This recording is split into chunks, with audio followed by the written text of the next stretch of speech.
Bonjour à tous, c'est formidable de se réunir virtuellement encore une fois, j'espère que mon écran se voit. Les gens, j'espère, vont peut-être m'envoyer des euh, tomates virtuelles si on ne voit pas l'écran. Et donc, on va vous parler de CMT 101.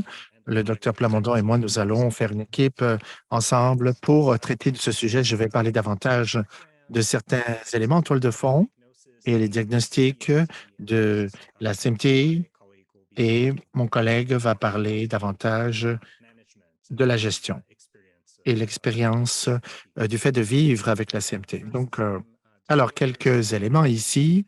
Bon, je dois vous dire que je n'ai pas de parti pris, de conflit d'intérêt. Pour cette présentation, je fais du bénévolat sur des conseils consultatifs, surtout pour Dystrophie musculaire Canada. Et je voulais prendre quelques instants pour faire une reconnaissance territoriale. Nous reconnaissons que je suis dans la ville de Calgary, sur le territoire traditionnel des peuples du traité 7, la région du sud de l'Alberta, ce qui inclut la Confédération Blackfoot. Donc, c'est la région 3 puisque c'est l'Alberta, là où je me trouve. Donc, voilà, région ancestrale traditionnelle. Voilà pour la reconnaissance. Maintenant, un survol de la présentation. Vraiment, le but est d'avoir un sujet pour tout le monde. Le but, c'est de donner une toile de fond pour parler de certaines choses qui sont nouvelles pour certaines personnes qui ne savent pas c'est quoi la CMT. Mais on aura des petites perles d'informations qui vont être intéressantes pour tous les travailleurs qui offrent des soins de santé qui participent aujourd'hui, ceux qui ont une expertise plus spécialisée. Qu'est-ce que la neuropathie? Quand est-ce que c'est génétique, neuropathie? On va avoir un survol de la CMT et des neuropathies génétiques.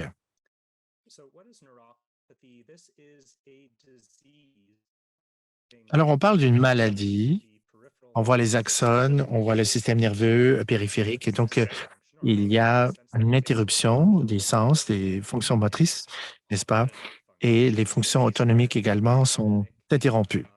Au niveau moteur, au niveau sensoriel et au niveau autonomique, on a des interruptions. Donc, il y a des éléments importants pour le système nerveux qui gère le contrôle de la pression sanguine et la transpiration, par exemple. Alors, on voit un petit dessin qui nous montre un petit peu à quoi ressemble une neurone. Vous avez le corps de la cellule ici, où vous retrouvez l'action, l'activité qui a lieu là pour nous maintenir en vie. Et l'axone ici, c'est cette excroissance ici qui sort de la neurone. Et à partir de là, des signaux sont envoyés. Et on a un élément qui isole l'axone pour s'assurer que les signaux électriques ne soient pas dégradés, n'est-ce pas? Et il y a la synapse ou la terminaison de l'axone où on peut transférer de l'information passant d'une neurone à une autre. Et donc, en général, le problème en neuropathie, c'est qu'il y a un impact sur l'axone et donc soit ce conduit lui-même ou l'isolation, si vous voulez, autour du conduit. Et donc, ce qui mène à une transmission altérée. Et voici un petit dessin qui montre un petit peu à quoi ça ressemble. Voici comment on gère les choses. Le message passe par l'axone ici. Et donc, voilà, pour le message, vous devriez savoir qu'est-ce que c'est lorsqu'on parle des systèmes nerveux périphériques ou centraux. Les CMT et les neuropathies sont des troubles du système nerveux périphérique. Et voyez-vous, le système nerveux central est là pour le cerveau et la euh, colonne vertébrale. Donc, on voit les messages qui passent et on a le système nerveux périphérique. Donc, vous avez tous ces nerfs ici, à droite, tout ce qui passe par votre corps.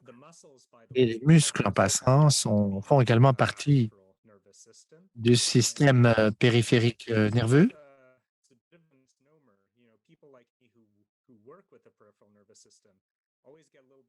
Les gens sont un petit peu insultés lorsqu'on montre juste une photo du cerveau, lorsqu'on parle du système périphérique nerveux. Mais le système nerveux, c'est partout, en fait, dans votre corps.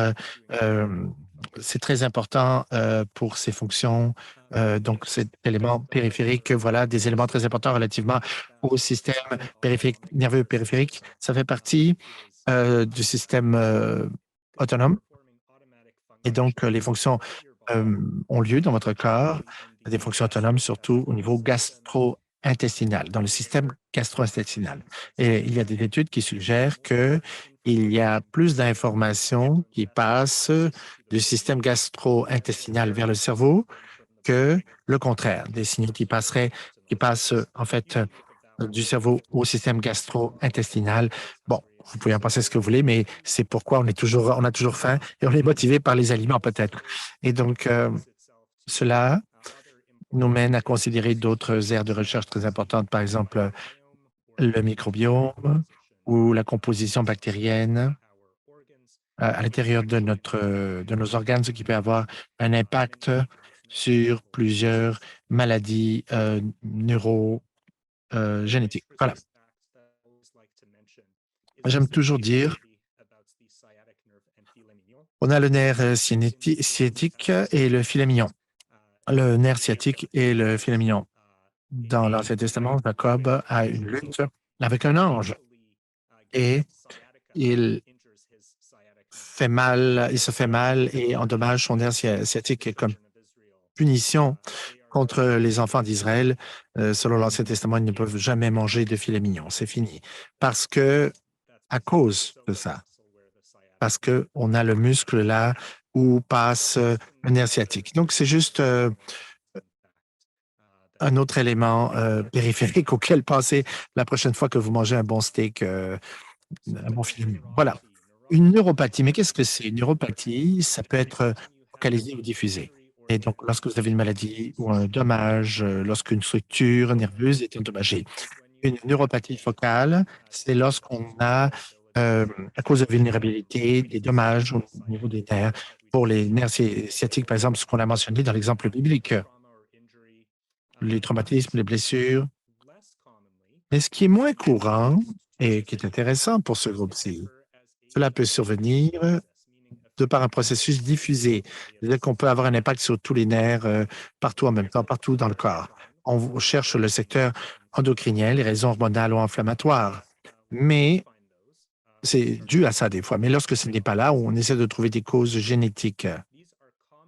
Donc voilà des neuropathies focales très courantes qui sont très courantes. En fait, si vous avez une compression au niveau du nerf médian ou au nerf radial, par exemple, ce sont des choses que l'on voit en tant que neurologiste si on essaie de diagnostiquer ça, le nerf radial. C'est diffus lorsque tous les nerfs partout sont simultanément impactés dans tout le corps. On utilise une polyneuropathie pour cela et les nerfs les plus longs sont généralement plus vulnérables. C'est logique puisque l'axone est une structure très sensible qui est impactée pour des troubles comme la CMT. Par exemple, si votre cellule a une axone plus grande, il y a plus de vulnérabilité relativement aux dommages qui peuvent survenir.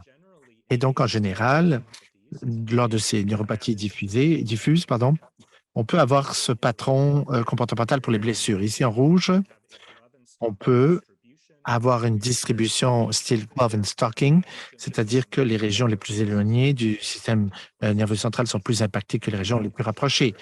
Et alors que la condition se poursuit, ça migre vers le haut et donc ça a un impact comme ça sur les nerfs. Il y a quelques patrons qu'on utilise comme neurologiste pour décrire les neuropathies en termes de dommages. Et donc, certaines personnes vont peut-être connaître ça si vous avez parlé à vos médecins au sujet de sang clinique. Mais en général, on parle des éléments, des pathologies. En fait, on a l'axone ou le conduit lui-même, comme je l'avais dit, ou alors on a la myéline. C'est-à-dire qu'on a ça ici, ce qui offre c'est comme un recouvrement qui isole les choses au niveau des nerfs. Règle générale, il y a des différences relativement types de symptômes qui vont survenir, dépendamment de si c'est axonal ou si c'est démyélinant comme blessure. Ça dépend de qu'est-ce qui se passe. Quand est-ce qu'une neuropathie est génétique? Cliniquement, on cherche des preuves d'une condition qui va durer dans toute la vie. En posant des questions, on peut le savoir. Quand est-ce que les symptômes ont commencé? Et finalement, lorsque les symptômes ont commencé qui peut-être n'auraient pas été attribués à des neuropathies au début. Et donc, on cherche cela également dans nos examens physiques. Voici une image, une conclusion. Voilà ce que l'on trouve Le pied est hyper arché, une atrophie musculaire, par exemple, au niveau du pied. Voilà des conclusions physiques. On se rend compte qu'il y a une neuropathie chez ce patient, cette patiente, et ça existe depuis très longtemps. Et donc, on a donc un trouble génétique qui est suggéré.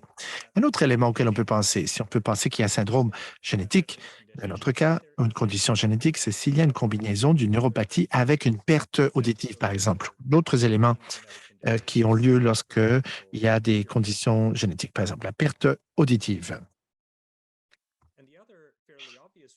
Autre raison très évidente, pourquoi on va considérer une situation génétique, c'est lorsqu'il y a, par exemple, les antécédents familiaux. On voit qu'une neuropathie est transmise d'une génération à l'autre. Il y a plusieurs membres de la famille qui sont affectés, par exemple. On le voit ici dans cette pyramide-là. Donc, ça va être une condition génétique surtout. La plupart des CMT ont des patrons dominants ou pas, mais il y a d'autres éléments qui se voient également. Donc, je vais passer en survol rapidement pour vous montrer quelle est la différence en termes des patrons euh, qui ont trait à, par exemple, aux chromosomes. On a 23 paires de chromosomes. On a les chromosomes de genre qui déterminent si on est un homme ou une femme. Et puis, chaque chromosome est hérité de chaque parent. Les femmes ont 2 chromosomes X et les hommes ont à la fois un chromosome Y et un autre X. Et donc, l'ADN aussi, on a une ADN séparée au niveau mitochondrial pour les femmes. Donc, il y a des euh, patrimoines génétiques ou qui sont différenciés. Donc, par exemple, on a un élément dominant, là où une copie unique d'une mutation, c'est suffisant pour créer une maladie.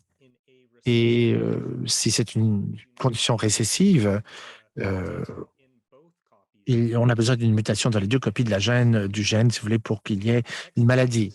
Alors, les maladies liées X-linked ont un impact sur les hommes, surtout parce qu'il n'y a qu'un chromosome X chez un homme. Les femmes en ont 2, et donc il y a une compensation donc possible s'il y a une mutation sur un des chromosomes. Quelques dessins ici, l'élément dominant, je vais mettre l'accent là-dessus, parce que la plupart des cas de CMT ont ce qu'on appelle un élément de patrimoine dominant. Des fois, on a une seule mutation sur une copie du gène qui crée la maladie, même s'il y a une autre copie en santé qui est présente. Et donc, si l'homme ici, par exemple, a la CMT et il a 4 enfants, peu importe le genre de l'enfant, un homme, une femme, un garçon, une fille, c'est pas important pour un patrimoine génétique dominant. On voit le pourcentage ici. Donc voilà, il peut y avoir soit un impact au niveau de la maladie ou pas, selon certaines proportions qui sont un peu différentes. Donc, si on parle de récessif ou non, une copie pour chaque patient, etc. Et vous avez une chance de 25 si les 2 parents sont des porteurs. Et donc, pour cet enfant-là, lorsqu'il va grandir, il peut juste passer une copie de la mutation. Et donc, ces enfants vont être des porteurs, mais ils n'auront pas la maladie, sauf si le partenaire également est porteur aussi en termes de patrimoine génétique.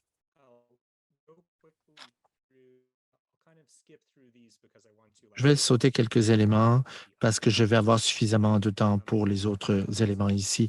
Vous pouvez regarder ça si ça vous intéresse, faire vos recherches. C'est quoi la CMT?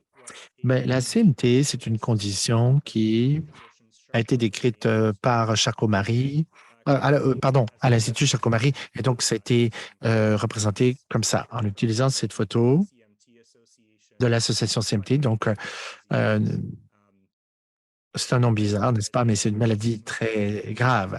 Et ça se traduit très mal, Charcot-Marie-Tooth en français. Charcot-Marie, dent en français, ça n'a aucun sens, n'est-ce pas? Désolé.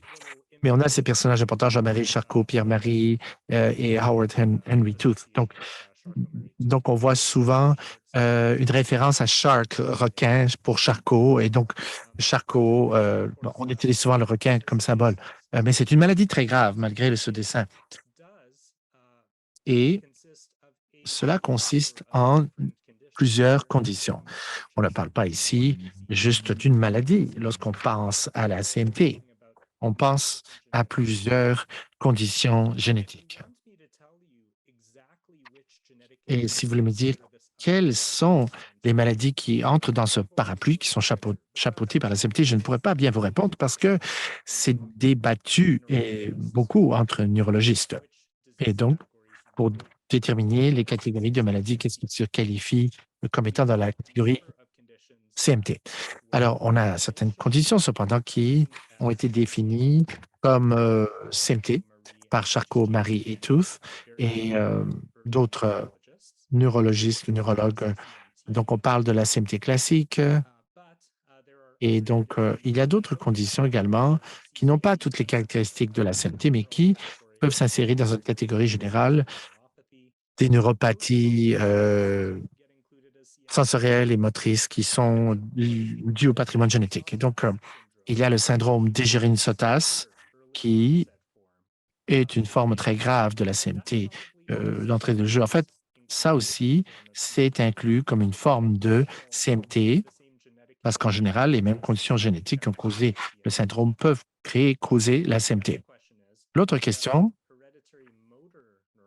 la neuropathie héréditaire motrice est incluse souvent comme CMT, mais souvent, les gens vont dire oui, mais la raison pour laquelle c'est ça, c'est plusieurs causes génétiques de neuropathie purement motrice sont des causes de CMT également.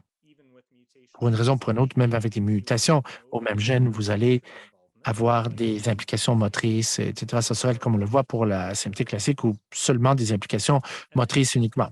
Donc, et ensuite, dans ces catégories-là, c'est croissant par rapport aux maladies pour déterminer si des conditions comme les neuropathies sensorielles ou les neuropathies autonomiques, sensorielles, héréditaires doivent être inclus dans la catégorie CMT. Et la plupart des gens disent on ne devrait pas inclure cela parce que on commence alors là à sombrer dans différentes causes génétiques. Et pour émettre un diagnostic de la CMT, au niveau clinique, il y a quelques éléments à considérer. Bon, en tant que médecin, on va considérer par exemple des considérations classiques, comme je l'avais dit plus tôt.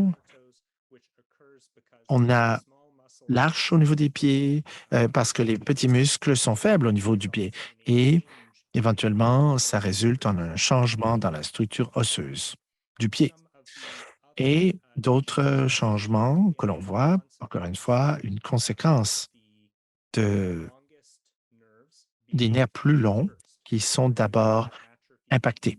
Vous avez de l'atrophie au niveau des chevilles, les muscles plus bas ici, en fait, au mollet. Et les muscles de la main également ont une certaine atrophie également. Atrophie ou rétrécissement osseux. Et pourquoi? Parce que les nerfs les plus longs sont impactés. Donc, au fil du temps, c'est ce qui arrive. Et en général, on voit surtout qu'il y a des symptômes moteurs et des signes moteurs. Par examen, on le voit. En général, ce sont des caractéristiques qui ont lieu dans les muscles distaux, ce qui est le plus loin, les plus éloignés.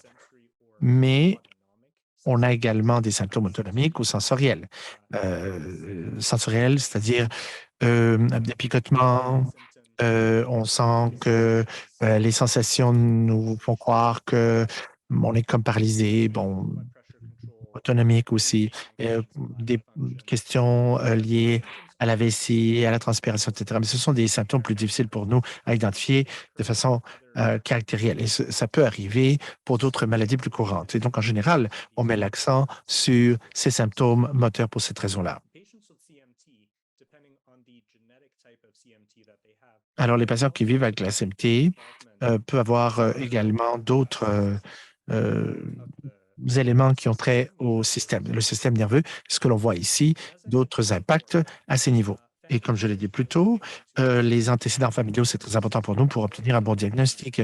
Et souvent, on va nous poser des questions, on va poser des questions relativement à à l'information ethnique ou d'ethnicité, à la culture. Et donc, voilà quelques statistiques qu'on va utiliser en tant que neurologue pour arriver à un diagnostic Et on a des biopsies nerveuses, ce que l'on voit ici être représenté au tableau. Et CMT1, ça c'est une neuropathie euh, démyelinante.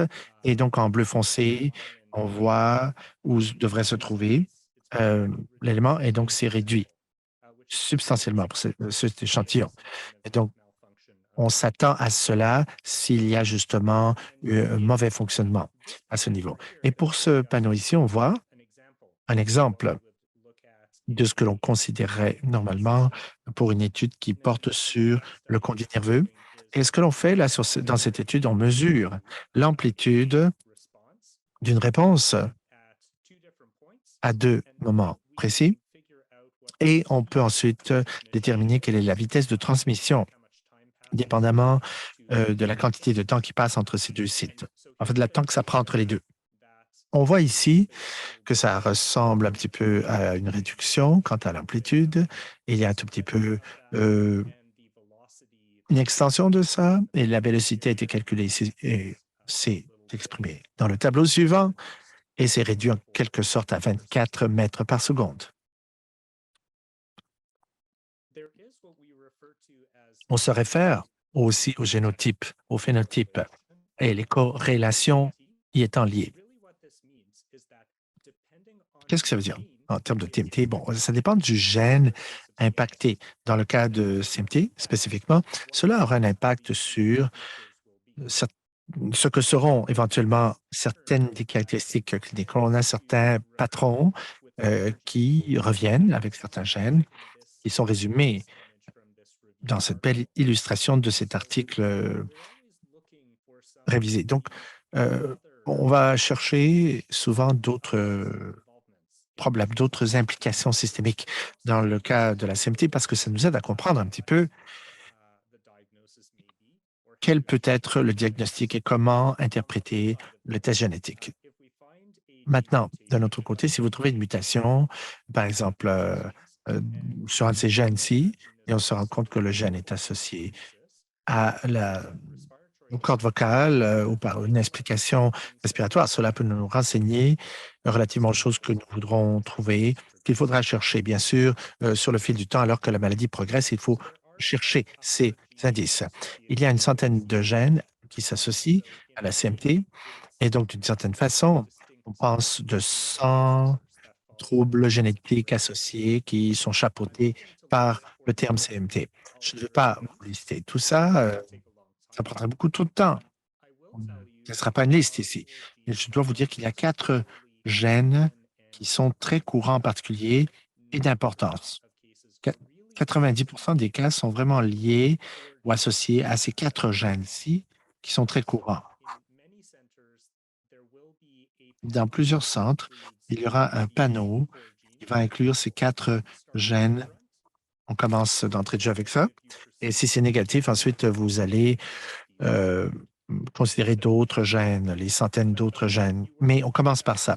Si ça n'a pas réussi, si vous n'avez pu obtenir un bon diagnostic relativement à ces 4 gènes, et donc, alors vous faites un test pour les autres 100 gènes. C'est-à-dire qu'on parle juste de 10 des autres cas qui sont associés aux 100 autres gènes. Donc, il y a aussi quelques éléments, les effets founder, comme on dit, lorsqu'une mutation génétique particulière devient plus courante dans une population spécifique parce que cette population a été isolée pendant un certain temps.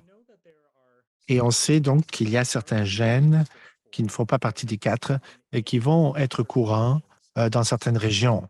Et donc, voilà pourquoi je pose toujours la question. Je pose une question relativement aux antécédents ethniques de quelqu'un, l'histoire culturelle, si vous voulez, c'est toujours important, surtout lorsqu'on considère l'effet fondateur. Le résultat du diagnostic, la probabilité qu'il pourrait y avoir un diagnostic génétique clair, c'est différent, ça dépend de la présentation clinique. Et donc, dans le cas de CMT démyélinant, eh bien, on obtient 80 ici. Ça varie selon le sous-type. Donc, si c'est démyélinant ou axonal ou un pur moteur. Et donc, la cause la plus courante Et là, donc, on a les autres sous-types de CMT, l'implication axonale ou intermédiaire, c'est-à-dire à la fois démyélinant ou axonal ou purement moteur. Eh bien, la probabilité d'avoir un diagnostic génétique, ça chute. Vous pouvez me poser la question, mais qu'est-ce qui se passe aux personnes qui n'obtiennent pas un diagnostic génétique? Cliniquement, ils ont toujours un diagnostic de CMT, une neuropathie motrice, peu importe la description la plus rapprochée qu'on peut obtenir, mais ils n'ont pas de diagnostic spécifique à ce moment-là, génétique. Et donc, alors que les technologies génétiques vont évoluer, on espère que ces chiffres vont s'améliorer et qu'on va se rapprocher de 100. Et si ces cas ne sont pas génétiques pour une raison ou pour une autre, on espère qu'on va commencer à comprendre quelles sont les autres raisons. Relativement au processus, en fait, la plupart des neurologues dans leur clinique vont passer par ce processus-là pour arriver à un diagnostic de CMT. Et ça, c'est vraiment le sentier que je parcours pour diagnostiquer les patients. Et c'est relativement nouveau comme approche. Bon, depuis les 50 dernières années, on a de plus en plus accès à des tests génétiques. Il y a 20 ou 30 ans, vraiment, on n'aurait eu que quelques tests. On se serait se fié peut-être à d'autres tests davantage. Mais je vais essayer de comprendre le phénotype clinique en faisant l'examen, en entendant, en voyant quels sont les symptômes et en faisant les tests de conduit nerveux.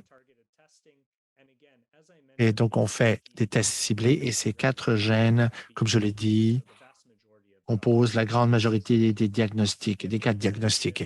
Si ça, c'est négatif, on va faire un test beaucoup plus vaste, ce qui va inclure ces panneaux de séquençage exomique. Donc, et si on identifie les variantes qui peuvent être la cause d'une maladie, alors on va aller faire une corrélation renversée. C'est un petit peu comme le jeu Géopardy. Vous savez, vous avez la réponse, puis là, vous essayez de trouver la question. N'est-ce pas? C'est à l'envers. Donc, il y a une mutation par rapport à un gène. Donc, d'accord. Vous dites TRP4, et donc vous savez que ça s'associe aux cordes vocales, à la paralysie des cordes vocales. Et donc, est-ce que l'on peut trouver cela chez le patient? Donc, on procède à l'envers. Et donc, par corrélation inversée. Donc, dans un cas comme cela, je vais faire l'examen, je vais répéter les antécédents pour voir s'il n'y a pas des caractéristiques que j'ai ratées. Et occasionnellement, nous allons faire une biopsie nerveuse, c'est laissé ici. Bon, d'habitude, après la procédure, les gens souffrent, donc ce n'est pas toujours courant, mais ça peut durer. Et donc, il y a des caractéristiques liées aux biopsies nerveuses qui peuvent nous indiquer qu'il y a un gène en particulier d'impliqué. Et on voit l'utilisation des MRI dans certains cas. Et je dirais qu'on est à un niveau, on débute simplement en termes des IRM. Et donc, voilà, qu'est-ce que l'on a en termes d'exemples en ce qui a trait aux pathologies. Et voici un exemple de une image par IRM, là, résonance magnétique. Et donc, on a ces coupes transversales au niveau inférieur des jambes et on voit une petite différence en ce qui a trait au patron de dommages selon le sous-type. Pour CMT1A, le périnée, si les muscles sont impliqués, les muscles du périnée. Pour CMT2A, avec un déclenchement hâtif, on a une application diffuse des muscles, mais pour les phases ultérieures, au niveau CMT, on voit ce qui se passe au niveau du périnée. Et donc, c'est le contraire vraiment de ce que l'on a vu avec le CMT1A. Et voici l'exemple qu'on donne pour DNM2, ces muscles profonds-là. Alors, l'utilisation de l'IRM, ça s'est fait, c'est exploré dans des études actuellement, mais c'est quelque chose sur qu'on se base de plus en plus. On en dépend de plus en plus. Avoir un diagnostic génétique, c'est très important. inaudible. Même pour les soins aux patients, on s'assure que les risques sont considérés pour les autres membres de la famille. Par exemple, si on connaît le niveau de mutation, on peut faire des dépistages euh, préalables, etc. Des traitements sont en train d'être développés qui sont spécifiques aux gènes. Et donc, pour être admissible à ces traitements, on a besoin d'avoir établi un diagnostic génétique. Je pense que je n'ai plus de temps beaucoup. Je vais me dépêcher, mais certainement, relativement au CMRT, alors voilà, on a ces belles illustrations qui vous montrent les progrès. On a certains sous-types de CMT en particulier que l'on peut vérifier. Vous pouvez aller sur des sites web comme celui-ci et voir où les traitements futurs pourraient nous conduire. Encore une fois, on n'a pas toutes les informations relativement à la CMT, mais j'espère que ça va changer. Voilà, je vais sauter quelques éléments. En résumé, les évaluations cliniques très détaillées sont toujours très, très importantes, ces évaluations pour le CMT. Le meilleur diagnostic, ça provient de 4 gènes surtout, dans la plupart des cas, sauf certaines exceptions. Et on fait du séquençage vaste, du broad ranging, comme on dit. C'est très important pour avoir un bon diagnostic génétique en vue d'une thérapie ultérieure que l'on pourra utiliser à l'avenir. Donc, merci beaucoup. Et cela étant dit, je vais céder le micro. Et donc, merci beaucoup de m'avoir écouté.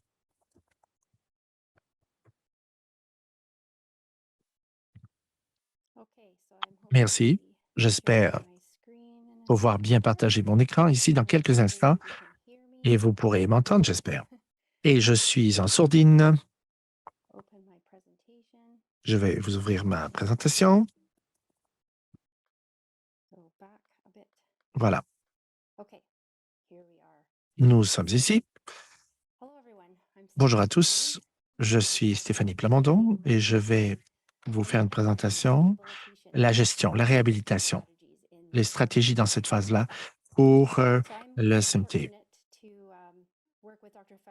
J'ai pu travailler avec le Dr Pepper sur le campus. Donc, travailler à Calgary, donc une équipe multidisciplinaire formidable. Et donc, je suis très chanceuse. Je vois qu'il y a une grande variété de conditions neuromusculaires et dans cet institut. Et je vais d'abord vous parler d'un physiatre. Qu'est-ce qu'un physiatre? Vous ne connaissez peut-être pas ce type de spécialité médicale. Alors, je vais d'abord vous dire qui nous ne sommes pas. Nous ne sommes pas des physiothérapeutes, un professionnel allié, comme on dit, qui offre un traitement relativement à des problèmes de mobilité. Je ne suis pas un pédiatre ou une pédiatre. Bien sûr, je traite certains problèmes qui ont trait aux pieds, mais on n'est pas des psychiatres ou des spécialistes de la santé mentale. Et les gens se trompent sur qui on est généralement, mais nous sommes des médecins qui avons complété une formation spécialisée en matière de médecine physique et de réhabilitation. On parle de 29 spécialités médicales et chirurgicales, donc on fait partie du Collège de médecine du Canada. Nous sommes des spécialistes et bon, on s'occupe des spécialités suivantes. Nos valeurs principales, voilà, PMR, au niveau de l'Organisation mondiale de la santé, l'OMS, on décrit les impacts des maladies à différents niveaux sur toute la personne. On parle de troubles, par exemple, relativement à la structure fonctionnelle des gens, faiblesse, problèmes de déglutition, par exemple, les gens de la difficulté à avaler, plusieurs problèmes liés à pouvoir faire les activités quotidiennes, marcher, s'habiller, se laver, des limites quant à pouvoir participer dans plusieurs rôles communautaires, par exemple, l'emploi, la vie familiale ou certaines activités de loisirs. Et les facteurs contextuels se réfèrent à ces choses qui ont un impact sur l'expérience des gens à vivre avec certaines conditions. Par exemple, les environnements physiques, sociaux, les questions attitudes, les caractéristiques personnelles, l'éducation, le genre, la race, etc. Tout ça, ce sont des facteurs à considérer. Les neuropathies, on voit qu'il y a plusieurs symptômes de faiblesse de plus en plus accrus au niveau des mains, des poignets, des jambes, etc. Tout ça a un impact sur la qualité de la vie et donc un impact négatif. Une étude sur plus de 400 participants un registre des États-Unis, du Royaume, de l'Australie, de l'Italie, ont participé avec cette cohorte. On a voulu savoir quels étaient les différents symptômes dans la vie des gens qui vivent avec la CMT. Et c'est une étude qui a confirmé que la mobilité, l'équilibre et que les faiblesses, n'est-ce pas, aux poignets, aux mains, aux pieds, aux chevilles, etc., c'est ce qui a le plus d'impact. Mais il y a la fatigue également, de la douleur, de l'image corporelle, etc. Ces auteurs ont ensuite validé l'indice de santé sur la CMT en 2018. Et donc, on a eu des essais cliniques par la suite. Un physiatre, qu'est-ce que ça fait? Si quelqu'un souffre d'une condition comme la CMT, si on travaille avec une équipe multidisciplinaire, avec des équipes multidisciplinaires pour traiter les différentes choses que l'on voit à l'écran. On fait l'évaluation du risque de chute. On va considérer les éléments de mobilité, les patrons de comportement, les faiblesses aux mains, la dextérité. Et on va faire l'évaluation de plusieurs situations douloureuses. On essaie d'identifier les générateurs de douleur les plus courants. On va appliquer les traitements de thérapie les plus favorables. On va faire une évaluation de la fatigue, peut-être, l'évaluation. On va penser aux autres éléments qui peuvent contribuer à la fatigue. Ça peut être un symptôme vague, mais il peut y avoir des troubles du sommeil ou les niveaux d'activité physique ou d'autres conditions physiques. On va ordonner certaines pratiques d'exercice physique. On va même proposer certains équipements, donc l'accès au financement, etc. Tout ça est considéré. Par opposition aux physiothérapeutes, nos évaluations, généralement, peuvent se chevaucher et peuvent être complémentaires. Un physiothérapeute va mettre l'accent sur le traitement direct des douleurs musculaires, structurelles, etc. Et donc, on va faire une évaluation et trouver une bonne hauteur de travail, par exemple, une canne, et même donner des instructions, même surveiller les exercices. Donc, d'autres techniques de physiothérapie, par exemple. Mais on n'est pas des physiothérapeutes. Alors que le physiatre va travailler avec les physiothérapeutes relativement à plusieurs traitements. Et donc, si on a l'objectif de mobilité, marcher par exemple, si on regarde les éléments biomécaniques précisément, le patron comportemental par exemple de la marche, les muscles sont coordonnés d'une façon particulière. Il y a un déclenchement musculaire lié à l'activité pour être le plus efficace possible, n'est-ce pas? La démarche est calculée. Au niveau du pelvien, c'est là où on a le centre pour la marche, comme on dit. Il n'y a que quelques centimètres plus loin de ce centre qui permet la mobilité. On a les ancles pour nos différentes articulations, le positionnement, etc. Pour les maladies héréditaires comme la CMT au niveau nerveux, des changements liés à l'alignement, la force musculaire, etc. Tout ça peut créer des changements dans la façon de marcher, la démarche qui a un impact sur l'efficacité énergétique et comment on bouge. On veut ceci, pouvoir contrôler comment la plante des pieds atterrit sur le sol. Et donc, on veut bien sûr contrôler le mouvement de la jambe et il y a également une étendue du motion et il y a également la possibilité de faire une poussée vers le haut par une contraction des muscles du mollet pour se préparer à faire en sorte que la jambe puisse bouger d'un bord ou de l'autre. Parmi les patrons les plus courants de compensation pour la marche, pour les personnes qui ont une neuropathie, on a une démarche plus élevée, c'est-à-dire qu'il y a plus de participation de la hanche et une plus grande flexion au niveau du genou. Mais certains patients vont compenser d'autres façons.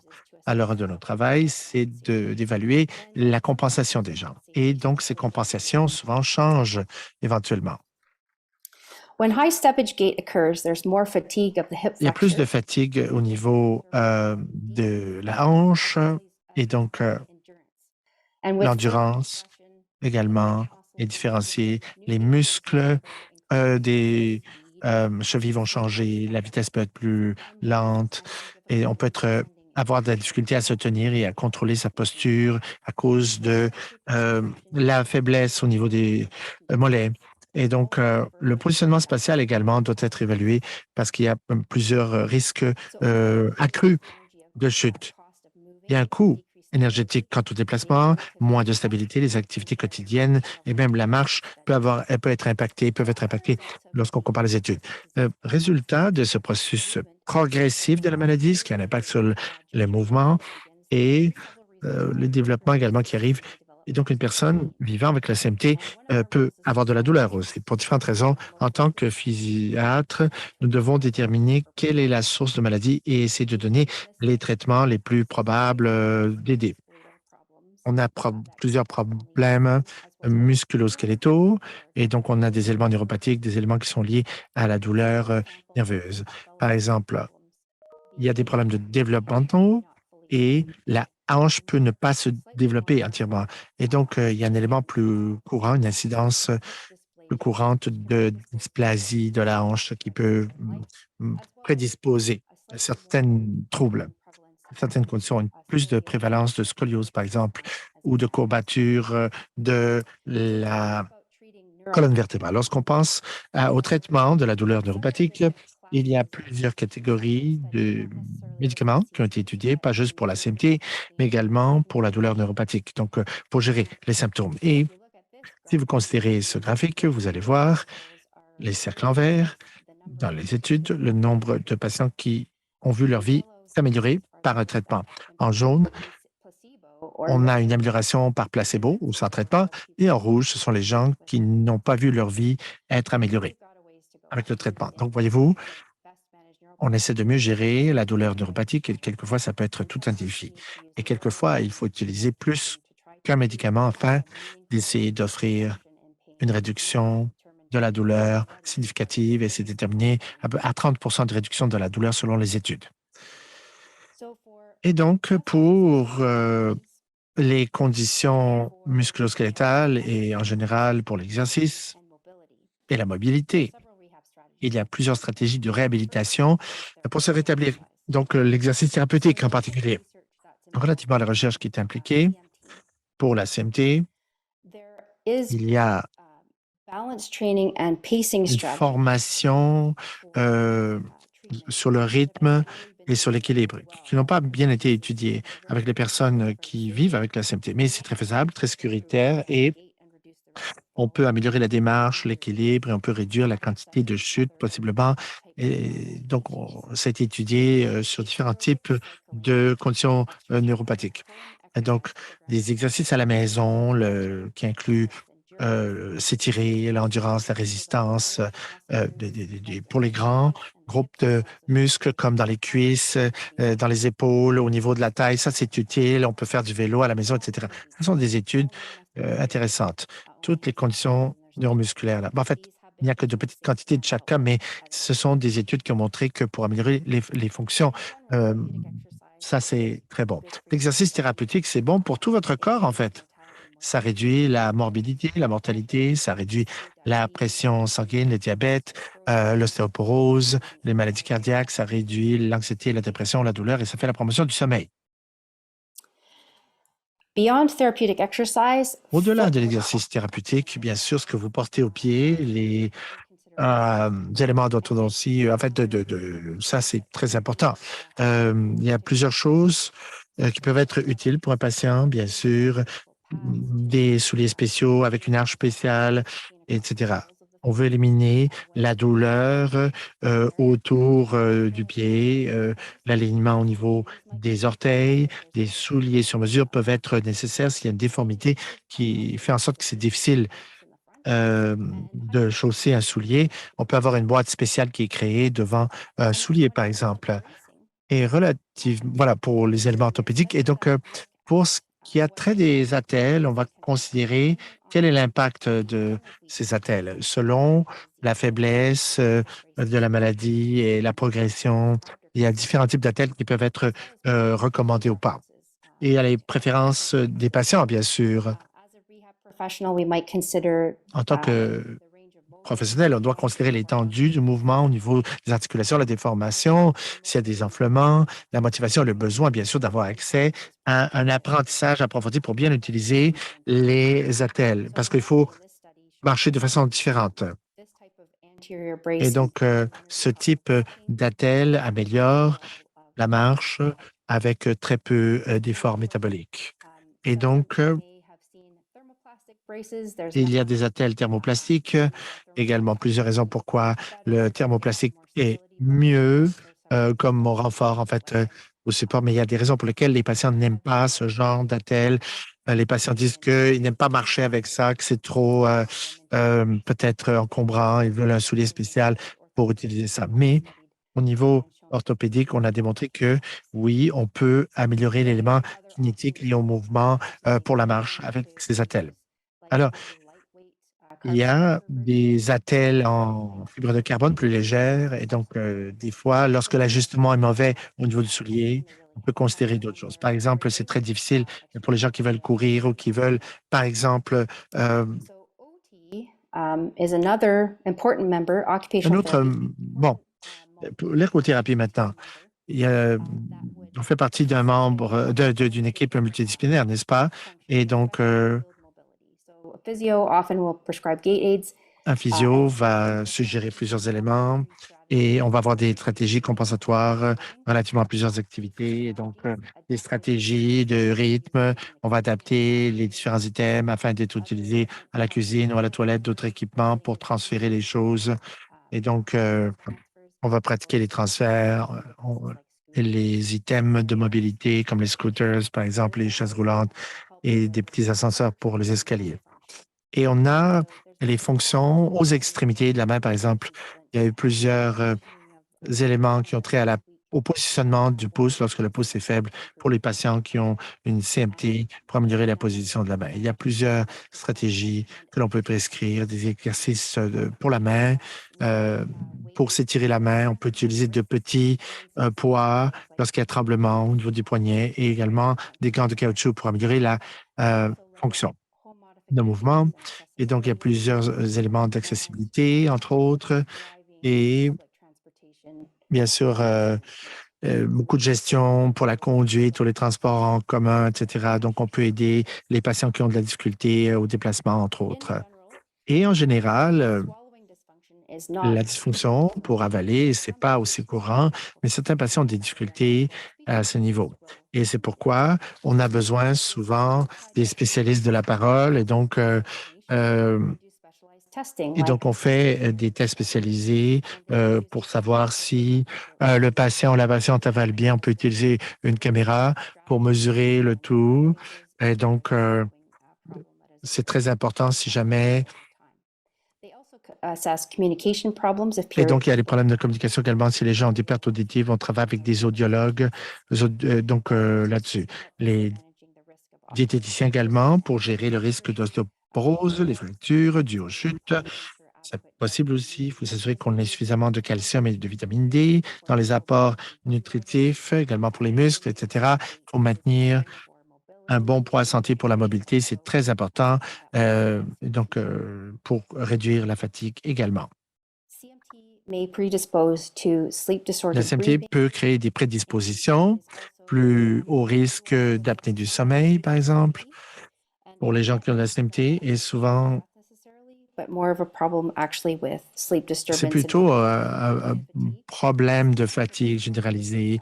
Un spécialiste pneumologue ou spécialiste du poumon peut vérifier les poumons pour considérer la capacité pulmonaire, etc. On peut faire des évaluations cliniques en ce qui a trait à l'apnée du sommeil, etc. Ça peut être traité avec des machines, entre autres. Et donc, voilà. Les approches fondées sur des équipes multidisciplinaires pour la gestion à long terme des symptômes CMT. Alors, on a des neurologues, des physiatres, des spécialistes de la parole, des orthodontistes, des spécialistes orthopédiques, des gens qui travaillent en santé mentale, etc., du counseling. Ça, c'est très important. Il y a les modifications par rapport au style de vie. Il y a une formation qui peut être nécessaire également quant à la démarche, savoir marcher différemment, la prévention des risques de chute également, les orthoses, etc. Tout ça est important. C'est important d'avoir des exercices thérapeutiques ciblés et avoir des items qui vont vous aider à vous rétablir également. Donc, vous avez tous ces détails sur ma présentation. Je vais m'arrêter ici maintenant. stop sharing. Je vais arrêter de partager. Here. Voici. Great. Thank you so much. Bon, merci beaucoup. Pouvez-vous m'entendre? Tout le monde? Oui. Great. Thank you. Formidable, merci. Et I am Alia Cream, and I'm je also suis member of the Research and Alia, Advocacy membre Center at du groupe de Canada recherche et de and défense chez... Dr. Plamondon for such a wonderful presentation. Merci, merci beaucoup pour cette très belle présentation. Il ne nous reste plus que quelques minutes. Je suis de Dystrophie musculaire Canada. Alors, je vois que nous avons quelques questions peut-être ici, dans le clavardoir. Eh bien, une question pour Dr. Pfeffer. Quelle est la fréquence de recommandation? Si vous avez un patient qui n'a pas de diagnostic génétique de CMT, la fréquence pour se faire tester à nouveau, c'est quoi? C'est une très bonne question et je ne suis pas certain relativement à ma pratique là-dessus. Je dirais que dans une certaine mesure, c'est à vous de décider en tant que médecin. Donc, je pense que c'est ce que vous vouliez comme réponse. Mais en fait, c'est à vous de décider. Ça dépend de chaque cas. Ça dépend un petit peu du type de test que vous aviez fait au tout début. Certains tests sont plus complets que d'autres. Ça va dépendre aussi du type de CMT avec lequel vous vivez. Peut-être que vous avez un phénotype, un élément démyélinisant. Et donc, il y a une proportion importante de certains cas et donc, qui pourrait justifier à ce moment-là de faire certains tests. Vous appartenez peut-être à un groupe, une ethnicité en particulier, et on va voir qu'il y a des effets fondateurs relativement à une mutation, et donc, on pourrait faire des tests là-dessus. Ça peut varier beaucoup. Et en général, comme règle, ce que je dirais, c'est que le rythme de découverte est tel que après, disons, 5 ans, approximativement, ça vaut la peine de réévaluer les choses pour voir s'il y aurait une valeur à mener plus de tests. Je ne veux pas dire automatiquement qu'on devrait avoir plus de tests, mais ce que je fais d'habitude, c'est qu'après 3 ou 5 ans, je fais une réévaluation avec mes patients s'il y a une justification suffisante pour mener des tests plus complets. Thank you. Merci. I'm wondering if you can speak more about the PXT3003 clinical trial in CMT1A patients. Pouvez-vous parler un petit peu de l'essai clinique 3003, je pense, avec les patients qui ont la CMT? Bonne question. Malheureusement, je ne suis pas bien préparé pour vous répondre à cette question aujourd'hui. Mais je comprends que des études en cours ont lieu et il y a eu des conclusions différentes relativement à cette thérapie. Donc, je crois qu'on doit faire davantage afin vraiment de savoir si c'est quelque chose qui sera une option de traitement. Donc, si on pense à CMT1A. Donc, on espère qu'il y aura des avantages. And so, Et donc, next question we have is, prochaine question. inherited CMT, my feet have J'ai shrunk hérité la CMT. abnormally. Après avoir donné naissance, j'ai eu une croissance de mes pieds. J'étais de taille 5. Pas de problème avec ma grossesse. Est-ce que quelqu'un a connu ce genre d'expérience-là? Mais dans ma famille très étendue, personne n'a connu cela, un agrandissement de mes pieds après l'accouchement. Qu'en pensez-vous? Let's see. Her feet have So- shrunk, but So I've not Yeah. I've not seen it before, Dr. Plamondon. I don't know if you've I got don't any know that. experience with that. Yeah. I Docteur don't Plamondon, je ne sais pas si vous avez connu ça comme expérience. Je ne sais pas si ça a été déjà soulevé, mais des patientes ayant remarqué que la taille de leur... Et en fait, ça s'est plutôt rapetissé, mais il y a une atrophie plus significative et les orteils se recourbent. Donc, je suppose dans ce cas-là que le pied peut raccourcir, mais s'agrandir aussi. Et donc, peut-être vous vous référez durant la grossesse à l'enflement. Vos pieds peuvent enfler durant la grossesse, donc vous avez besoin de chaussures plus grandes durant la grossesse, mais après, il y a, au niveau de la ligne de base, il y a un rétrécissement. Donc, l'atropie a lieu et puis l'arc s'accroît. Et donc, peut-être que là, il y a un jeu là et la taille du pied pourrait raccourcir. C'est tout ce que je peux vous dire. Absolutely. And are either of you aware of any clinical trials happening right now in Canada? Y a-t-il des essais cliniques au Canada là-dessus?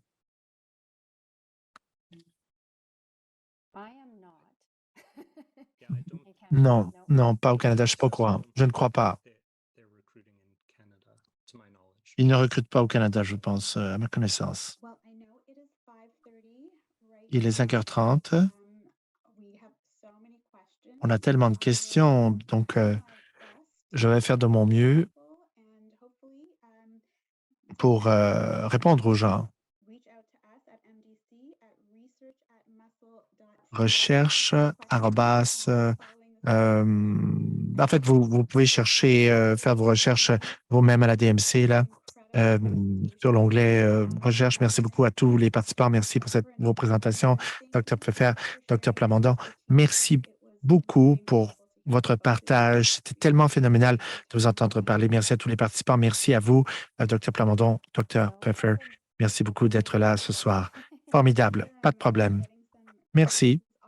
Nous avons des réponses ici et les gens disent que vous avez fait un travail formidable. Donc, merci beaucoup. Tout le monde vous souhaite, vous dit merci, en fait. Recherche, arrobas, muscle en anglais.ca. Voilà. Merci beaucoup à tous et je